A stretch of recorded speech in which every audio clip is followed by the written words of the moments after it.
Jack Brooks returned to the Yorkshire team and grabbed his third 5-wicket haul of the Championship summer as his team took complete control of the LV County Championship match with Somerset in Headingley on day one. Andrew Gale won the toss and decided to have a bowl. Brooks in the thick of things in his second over as he found the edge of Tom Abell's bat. Alex Lees completing the dismissal in the slips. Ryan Sidebottom followed that up by bowling Marcus Trescothick for 5. Both openers back in the shed with only 8 runs on the board.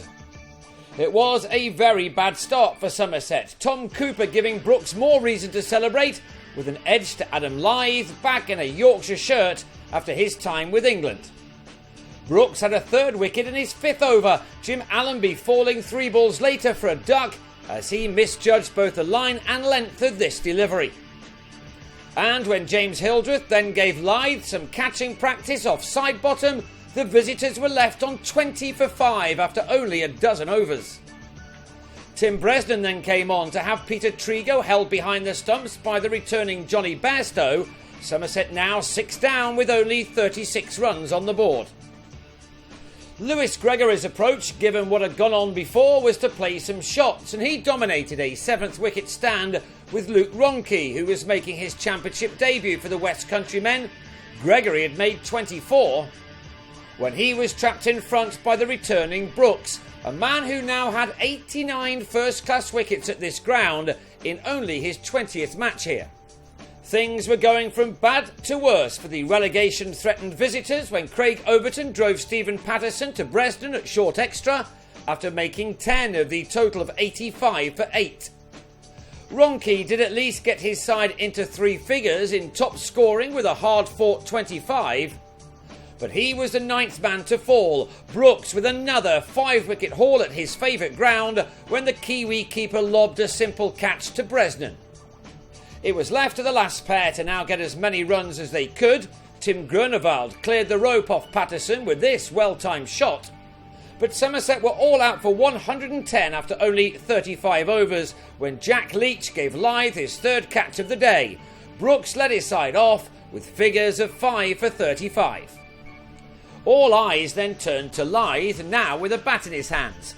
After a frustrating Ashes series, he knew that he had the rest of this season to score as many runs as he could to keep the England selectors interested in him.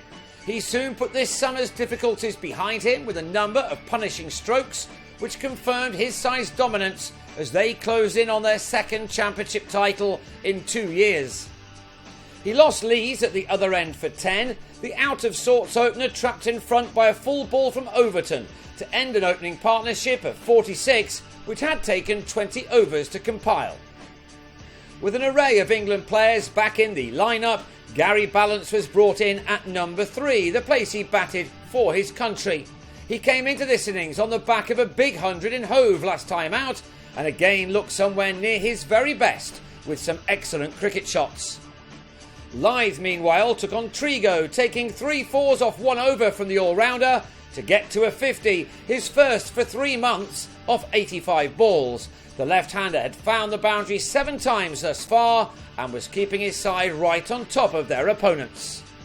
Indeed, he and Ballance had Yorkshire into the lead with only 1 wicket down, these two adding 65 runs for the 2nd wicket.